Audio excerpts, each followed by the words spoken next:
Nancy Grace just humiliated the attorneys of Nolan Wall's fake friends live on her show for everybody to see. Had them stuck, had them stuttering, had them confused. And these are attorneys. Now, I want to point out something very peculiar that I found very interesting. See, when the attorneys went to go sit down with Officer Tatum, they brought, like Nolan Wall's fake friends with them, right? They brought Warren, they brought Jags, they brought everybody to come and sit down with Officer Tatum and tell their side of things. When they went to go talk to Nancy Grace, you know what they did? They left them at home. They made sure Nolan Wall's friends or fake friends was nowhere in the vicinity of Nancy Grace. They left them at home. If Officer Tatum gets to speak to, them, then why can't Nancy Grace? So I found that peculiar. One of the first things they addressed is the lie that Tatum was telling on his show before he went on Nancy Grace, and Nancy Grace absolutely embarrassed him. So they addressed this bold-faced lie that Tatum has told. But here's the thing, it's really bad for Tatum because it's one thing if myself or Nancy Grace or Don Lemon, if we go off and expose you, but it's another thing for the people who you claim to be defending, for them to come on Nancy Grace and expose you for lying is crazy, right? So the claim was these kids took a lie detector test, right? These kids took a polygraph. Back to Officer Tatum, star of The Officer Tatum on YouTube. Have the friends taken polygraphs? Well, from my understanding, all but I believe one took a polygraph, and from what was told to me that they all passed. And all of the ones that took a polygraph took one without a lawyer. And they cooperated with law enforcement. So from my understanding, everybody took a polygraph test. Why do you say that's from what one. You understand? Did they tell you they took a poly and passed? Yes, ma'am. They told me that they did it. I wasn't there. So that's what I'm saying from my understanding. They told me that all the boys except one, which is Warren, I believe, took a polygraph test. All of them did not have lawyers and did it and cooperated with police. Warren also cooperated with police. I just believe he didn't take a lie detector test, but Warren is the young man that I interviewed. So according to what they told me, they all took a lie detector test and passed. I'm sure a lot of you guys remember that particular interview. It didn't go well for Tatum. Like, Nancy Grace destroyed Tatum in every corner. Like, Tatum was not the arrogant, pompous, condescending Tatum that he usually is with people who he knows don't really know that much. Nancy Grace had Tatum terrified. This was the interview where Tatum was actually forced to admit that they didn't get a lie detector test, they didn't get a polygraph. All the boys did. Well, you'll find out shortly if all the boys got it, okay? But come to find out, that might have been a lie too. But this is the interview, and this was the first time that Tatum was actually forced to admit it wasn't a lie detector test. It was the equivalent of voice stress test. But on any other platform, and on his particular YouTube channel and show, he was telling that lie, oh, they got a polygraph, they passed, y'all just... He went on Nancy Grace, and Nancy Grace forced him to tell the truth. Now, the friends or the fake friends, their attorneys reacted to this claim by Tatum. And it's an equivalent of a lie detector test. It's not a traditional lie detector test, but it's the same theology of trying to get to if a person is lying. I don't know the name of it. It's an equivalent of a lie detector test. It's a different methodology. I don't believe it was a polygraph test. I believe they took other stressors in order to analyze if the people were telling the truth or not. So then the answer to did they take a polygraph would be no. That is Officer Tatum from The Officer Tatum on YouTube. Joining us tonight are two very special guests. They are convinced of the friends, and when I say quoties, I don't mean they are or they're not friends, because I don't know. The young men on the Triton boat that took Nolan Wells to Horn Island. Many argue he was on the boat on the return when foul play occurred. Many argue he was not. In fact, the timeline has blown up because there are reports that Nolan Wells was seen on the island after the friend's boat left, which would exonerate them. If you watch Tatum's interview or the Chris Cuomo one or these other interviews they've done, they've been going around to these platforms with what they believe is their keystone evidence, which is We got 2 eyewitnesses who said they see Nolan Wells on the island at 6 p.m. Now, I always thought that was kind of odd because Katie said she last seen Nolan when the boys was calling them over. Katie has a picture on the island at 5:30. So if Katie and Nolan Walsh was hanging out and Katie was on the island at 5:30 and Katie is claiming that she didn't see Nolan on the island when she was there after the boys called him over, then the eyewitnesses to me, like, I don't know, man. But that's been like their keystone evidence. Yeah, we got eyewitnesses. Nancy Grace does a really great job at taking something that they believe is concrete, is their smoking gun, and she made this so ineffective within a span of like 10 minutes. Joining us tonight, Tyler Cox, the lawyer for several of the young men, with the law firm Taylor and Cox, him being the Cox. Also with us, another veteran trial lawyer, Edward Pulsick, attorney for the boys as well. Actually, they're not boys. They're adults in the eyes of the law due to their age. Gentlemen, thank you for being with us tonight. My first question to clear up this matter, have your clients taken polygraphs? First to you, Tyler Cox. Nancy, my clients have not taken a polygraph test. And I can tell you why. Because any lawyer worth their salt is going to tell their clients not to take a polygraph test under any circumstances. 2 of my clients went in and made statements with me. We're not going to not going to do a polygraph test because, one, as you know, they're not admissible in court. And so it wasn't going to be admissible anyway. To be fair, I've heard that a ton. Like, I've heard attorneys say, bro, innocent or guilty, my client ain't taking no polygraph test, bro. It's just too risky, not happening. But ain't a polygraph test like 99% like accurate? I'm not sure, right? But so I've heard attorneys say this, so I'm not saying this is just exclusive to, I've heard of attorneys say this before. This is not brand new. But here's the strange part about this. Attorneys who don't allow their clients to take polygraph tests, they don't also allow their clients to take the equivalents to polygraphs lie detector tests, right? So if you would allow your clients to go in and take probably an easier version of the polygraph, an easier version of the lie detector test, an easier version that's probably easier to pass, if you would allow them to take the easier version, like the voice stress test, if you would allow them to take the voice stress test, then why wouldn't you have allowed them to take the polygraph? Because lawyers or attorneys who are absolutely against polygraphs, they are also against less versions of the polygraphs. But if you're saying your clients took the voice stress test, but the polygraph is where you drew the line there, come on, son. Like, we not supposed to think that's sketchy? We not supposed to think that is off? You should never, ever, if you're a lawyer, allow your clients to take a polygraph test. Now, we allowed investigators from the jump to have access to their phones, their Life 360, everything. We have cooperated implicitly every step of the way. But no, they didn't take polygraphs tests. But what I'll tell you is one of the other boys, who I won't mention their name, but I'm sure that you've heard, took one. The girl that Nolan was with took a stress analysis voice test, and so did the other boy. So that's the test they took. Both of them passed. And so, again, no lawyer worth the salt is going to tell his clients to take a polygraph test or anything like that. Okay, that's big, and that's very important. So let's slow it down for a second. Now, Tatum lied. That right there is a confirmation that Tatum lied. Tatum says all the boys took it. He's representing Warren, Jax, and Morgan. Warren, Jax, and Morgan, the friends who were supposedly on the boat, they didn't take the polygraph nor the voice stress test according to this dude right here, right? One other boy took the voice stress test, and then Katie, he says, took the polygraph.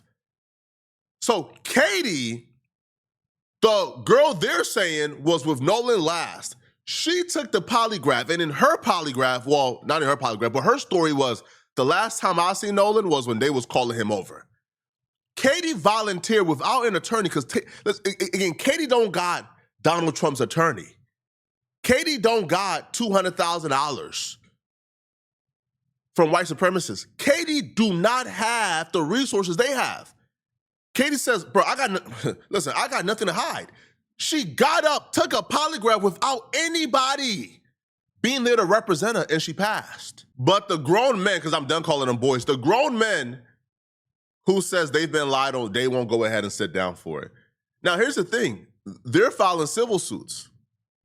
Nolan Wells' family intend on filing civil suits as well. In civil court, as Nancy Grace is about to point out, because their thing is, well, they're not admissible in criminal court. Yeah, but if y'all are innocent, y'all not worried about criminal court, right? Y'all worried about these civil suits. Well, in civil court, if both sides agree, apparently in Mississippi and in some states, if both sides agree and they sign an agreement beforehand, the lie detector test, the polygraph, can be entered in as evidence in a civil suit, in civil court.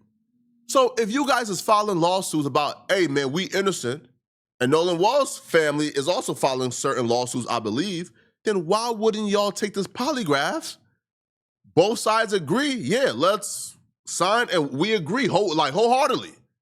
We would abide by the results of this polygraph, and y'all go ahead and sit down for it. Nancy Grace then pivots, right? She pivots for a little bit, and you about to see, she's so cold with it. She's so cold with it. She looks at Donald Trump's attorney, the guy who was wearing the Carl Cox hat, right? And she asks him a very simple question, a question that if you have nothing to hide is very simple. Here's what happened, here's what happened, here's what happened, right? She asks the dude, you are a powerhouse attorney. You are like Donald Trump's attorney. How did you get involved in this? How can these kids afford you? Now, the answer that's been suspected is the governor, the sheriff, some very high-power people in Ocean Springs got this dude involved. But listen to his answer, and you tell me, would you trust these people? Would you trust these people after an answer like this?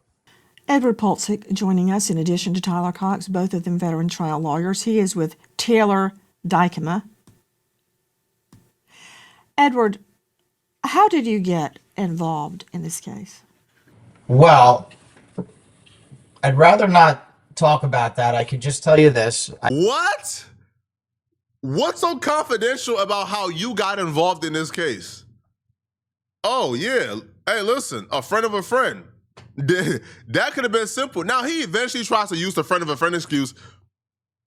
But no, it's much deeper than that, bro. It's much deeper. It had to have been somebody in a position of power.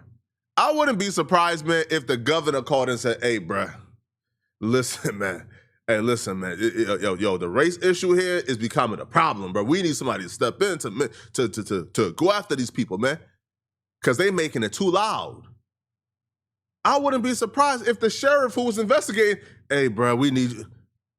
The only reason you wouldn't want to say is because some very powerful people who are probably involved with this case hit you up to go on the defense of potential suspects, which would be an odd thing, because if these potential suspects are supposed to be getting investigated, then the people that be in the people in power are calling you to defend. Like, it's just weird.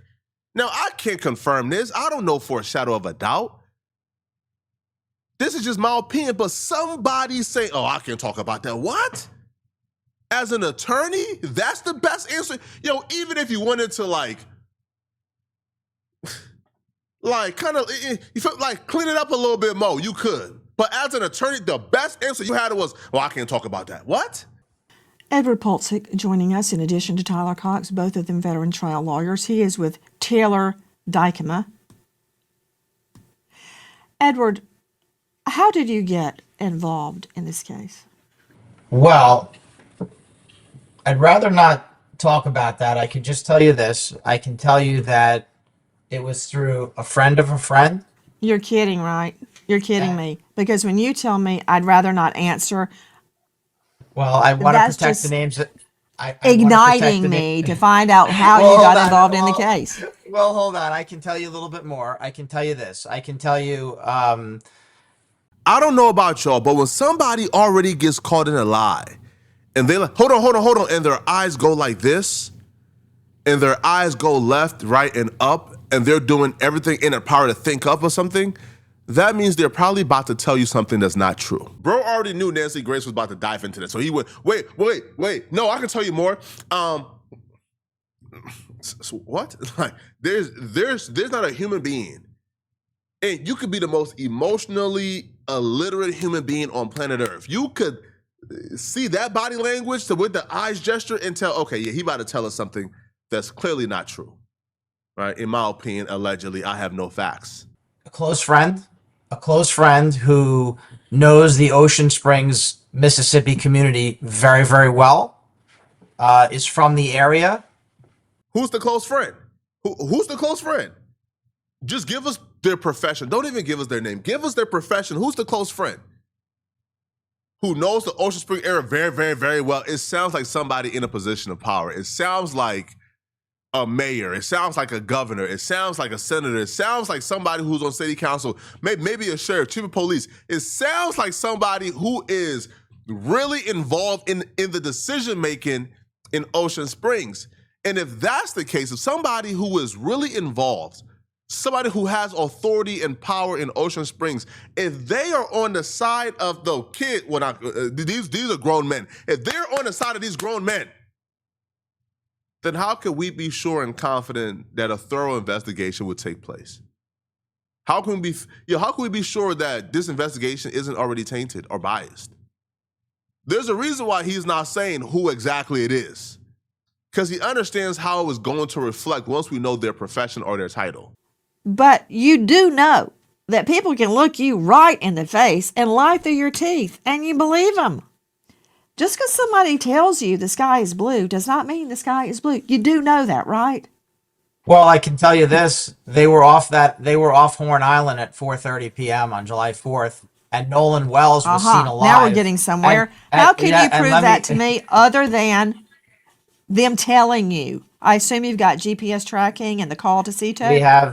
We have witnesses, among other things, but I can also tell you this: they were off the island at 4:30 p.m. and Nolan Wells was seen alive by multiple people at 6 p.m. still on the island. And I'm sure Tyler would be happy to elaborate on that. But this is a no doubt, 100%. Please tell me, Tyler. Yes. Had multiple witnesses reach out to us. Two confirmed witnesses that saw Nolan Wells on the island around 6 p.m. on July 4th. Well after the Triton, as you said, left around 4:30. And so those witnesses have went to investigators, they've talked to the police, and they've done what they're supposed to do. We've cooperated 100%. So has Where did they those see witnesses. him, Tyler Cox? Where did the witnesses see them? Do they know him well enough to make a positive ID? Hey, speaking of a positive ID. Here's the thing. These are attorneys. They know better, right? But they're able to get this off when they're talking to somebody like Officer Tatum, who's either ignorant or overzealous to believe them, right? So Nancy Grace says, hold on, bro. Y'all are attorneys.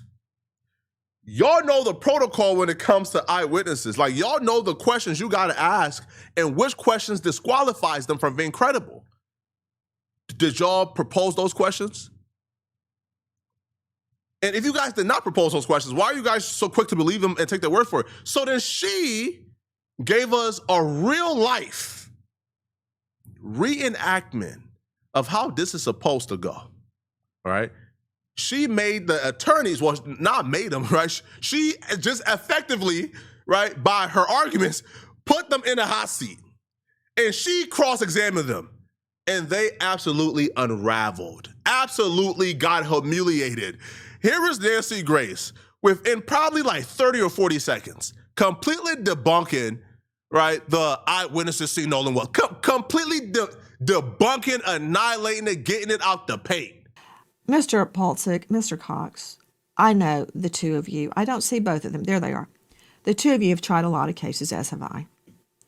to get in or attack an eyewitness, and it's in the code, the official code of Mississippi annotated.